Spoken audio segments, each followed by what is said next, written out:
नमस्कार दोस्तों मैं प्रभु यादव स्वागत करता हूं आपके अपने चैनल प्रभु यूपीपी में। दोस्तों आज यूपी पुलिस कांस्टेबल की वैकेंसी का विज्ञापन जारी हो चुका है और इसके लिए फॉर्म जो भरा जाएगा आपका 27 दिसंबर 2023 से आपका फॉर्म जो है भरा जाना प्रारंभ हो जाएगा और अंतिम तिथि जो फॉर्म भरने का है वो है 16 जनवरी 2024।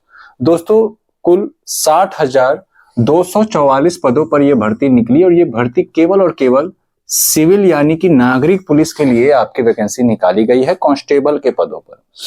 अब दोस्तों इससे संबंधित बहुत सारी जानकारियां हैं, जो एलिजिबिलिटी है उस पे हमने बहुत सारे वीडियोस बना रखे हैं ऑलरेडी और आप सभी को पता भी होगा, लेकिन फिर भी आज इस वीडियो के माध्यम से क्या क्या जो है कि जानकारी आपको प्रोवाइड कराना चाहिए, सारी जानकारी मैं इस वीडियो के माध्यम से प्रोवाइड कराने वाला हूं। दोस्तों शुल्क जमा करने की जो अंतिम तिथि है वो है आपका 18 जनवरी 2024, यानी कि गिने चुने कुल मिलाकर के आपके पास 20 से 25 दिन का समय है। जिन बच्चों ने डॉक्यूमेंट्स नहीं बनवाए हैं वो डॉक्यूमेंट्स बनवा ले, बड़े आराम से अभी बन जाएगा। और जाति निवास मैंने बताया आपको कि अगर आप ईडब्ल्यूएस कैटेगरी से आते हैं तो आपको ईडब्ल्यूएस सर्टिफिकेट बनवाना पड़ेगा। अगर आप ओबीसी से आते हैं तो ओबीसी का जाति प्रमाण पत्र, अपनी जाति का प्रमाण पत्र बनवाना पड़ेगा।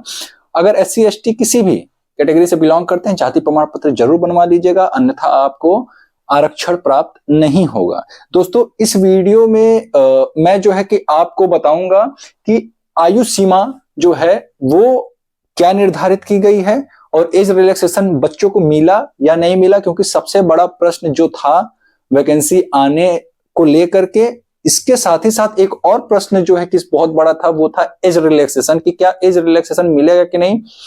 लेकिन बच्चों का दिल तोड़ते हुए आप कह सकते हैं कि बोर्ड ने जो है एज रिलैक्सेशन नहीं दिया है बच्चों को। जिन बच्चों को एज रिलैक्सेशन चाहिए था, यहां तक कि मुझे जहां तक लग रहा था कि कम से कम 1 वर्ष मिलेगा, लेकिन वो भी दरकिनार करते हुए 1 वर्ष का भी एज रिलैक्सेशन देने की जरूरत नहीं समझा बोर्ड ने।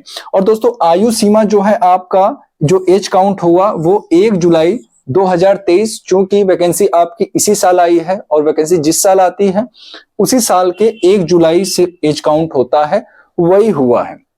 अब दोस्तों अगर आप मेल हैं तो आपकी जो न्यूनतम आयु सीमा है वो 18 वर्ष होनी चाहिए और मैक्सिमम आयु सीमा 22 वर्ष होनी चाहिए। यानी कि अगर डेट ऑफ बर्थ की बात करें तो 1 जुलाई 2005 के बाद नहीं होना चाहिए आपका डेट ऑफ बर्थ, और अगर मैक्सिमम की बात करें तो 2 जुलाई 2001 से पहले का नहीं होना चाहिए अगर आप मेल कैंडिडेट हैं। ठीक, अगर आप फीमेल कैंडिडेट है तो ये जो मैक्सिमम वाला है यहाँ पे 2001 की बजाय जो है 1998 हो जाएगा, यानी कि 2 जुलाई 1998 से पहले का आपका डेट ऑफ बर्थ नहीं होना चाहिए अगर आप फीमेल कैंडिडेट हैं। और ये मैंने बताया है अनरिजर्व कैटेगरी और ईडब्ल्यूएस वालों के लिए। लेकिन अगर आप ओबीसी, एससी और एसटी कैटेगरी से आते हैं तो आपको 5-5 वर्ष का जो है 5-5 वर्ष का एज रिलैक्सेशन जो है प्राप्त होगा। ठीक है, ये मैंने बताया है यूआर और ईडब्ल्यूएस के लिए। ठीक, यूआर में आपके अदर स्टेट वाले बच्चे भी शामिल हो जाएंगे। अब दोस्तों बात कर लेते हैं कि किस कैटेगरी के लिए कितनी कितनी सीटें जो हैं इस वैकेंसी में निर्धारित की गई है। दोस्तों क्योंकि हम लोग कई सालों से जो है कि इस भर्ती का इंतजार करते, तो भर्ती तो आने की खुशी है, लेकिन थोड़ा सा दुखी भी हूं मैं, क्योंकि जिस तरीके से बच्चों के साथ एक तरीके से नाइंसाफी किया गया कि कम से कम 1 साल का एज रिलैक्सेशन तो बनता था। अब दोस्तों अनरिजर्व कैटेगरी की बात कर लेते हैं। अनरिजर्व कैटेगरी के लिए कुल 24,102 पदों पर, ईडब्ल्यूएस के लिए 6,024 पदों पर, ओबीसी के लिए 16,264 पदों पर, एससी के लिए 12,650, एसटी के लिए 1,204 पदों पर यह भर्ती निकाली गई है। ये हो गई भर्ती से संबंधित। और इसके अलावा हाइट वगैरह आप सभी जानते होंगे। हाइट जो है कि अगर आप ओबीसी कैटेगरी से आते हैं, अनरिजर्व कैटेगरी से आते हैं, या फिर आप एससी कैटेगरी से आते हैं, तो आपकी जो हाइट है वो इन तीनों ही कैटेगरियों के लिए जो है कि सेम है, यानी कि 168 सेंटीमीटर आपकी हाइट जो है वो होनी चाहिए।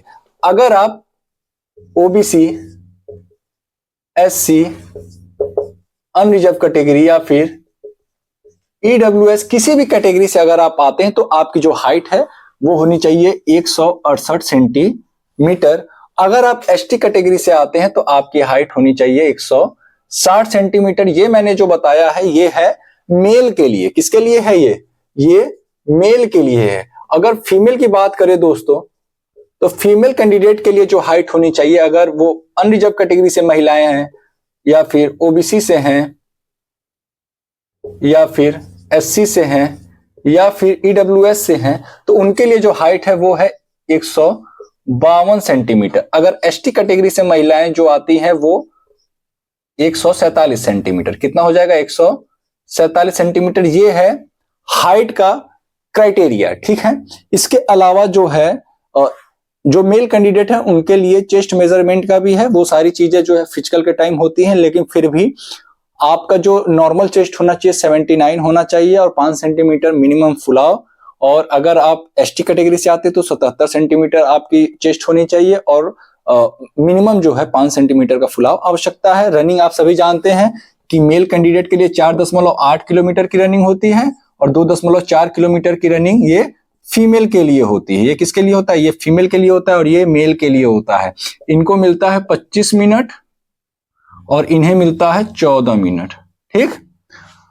तो दोस्तों ये रहा सारा कुछ भर्ती संबंधित। और दोस्तों अब आपके पास समय बहुत कम बच गया है। जिन बच्चों को लगता था कि 11 फरवरी को एग्जाम नहीं होगा, अब जरा वो सोचेंगे इस बात पे कि 11 फरवरी को क्या एग्जाम नहीं होगा। वाकई में नहीं होगा। जब आपकी भर्ती जैसा बोला गया कि एक हफ्ते के अंदर आपका विज्ञापन जारी हो जाएगा, फॉर्म भरा जाएगा और एक हफ्ते के अंदर स्टार्ट हो रहा है। 27 से आपका फॉर्म जो है भरा जाएगा। तो क्या अभी भी आप लोगों को लगता है कि आपकी जो एग्जाम की डेट है उसको बढ़ाया जा सकता है? मुझे ऐसा नहीं लगता है। अगर बढ़ जाता है डेट तो अच्छी बात है, अन्यथा जो है अगर नहीं बढ़ा तो कहीं ना कहीं आप सभी जो है अपनी तैयारी में जो है कमी कर जाएंगे। तो इसलिए आप सभी जो है 11 फरवरी का ही डेट मान करके चलेंगे पेपर का, क्योंकि पेपर आपका जो है, आपके पेपर का मोड मैं बता दूं, जो आपका एग्जाम मोड है वो ऑफलाइन है, यानी कि ओएमआर शीट पर होगी, ठीक है। ओएमआर शीट पर जो है कि आपको पेपर देना पड़ेगा। दोस्तों बहुत जो है कि बड़ी भर्ती है। 60,244 पदों पर आपकी भर्ती निकली और केवल सिविल के लिए निकला है। अभी पीएससी के लिए जनवरी में फिर से आवेदन मांगे जाएंगे। बहुत अच्छा चांस है, बहुत अच्छा मौका है, एक बहुत ही खूबसूरत अपॉर्चुनिटी है, खासतौर से उन बच्चों के लिए जिन्होंने अभी तक एक बार भी पेपर नहीं दिया है। अब आप जानते हैं कि एज रिलैक्सेशन नहीं मिला है, तो ऐसे में जो कंपटीशन है, जो अनुभवी बच्चे हैं वो तो पहले ही बाहर हो गए हैं। अब आपके लिए बहुत अच्छा सुनहरा अवसर है। बहुत जल्द हमारा सेफ स्कोर के ऊपर वीडियो आएगा और मैं बताऊंगा कि कितना स्कोर आपको सिलेक्शन दिला सकता है, मेल हो या फीमेल या किसी भी कैटेगरी के हो, उसमें मैं सारा कुछ बताने वाला हूं सेफ स्कोर पे जो हमारा वीडियो आएगा। लेकिन इस वीडियो के माध्यम से आपने देखा कि किस तरीके से जो है कि जो एज क्राइटेरिया है उसको रखा गया और जो एलिजिबिलिटी है वो क्या क्या होनी चाहिए। अगर वीडियो अच्छा लगा हो तो वीडियो को लाइक करें, शेयर करें, चैनल को सब्सक्राइब कर ले, क्योंकि ये चैनल आपको सिलेक्शन दिलाने का काम करेगा और आपके सपने को साकार करने में आपका सहयोग करेगा। दोस्तों फिर मिलेंगे अन्य वीडियो के साथ, तब तक के लिए जय हिंद, जय भारत।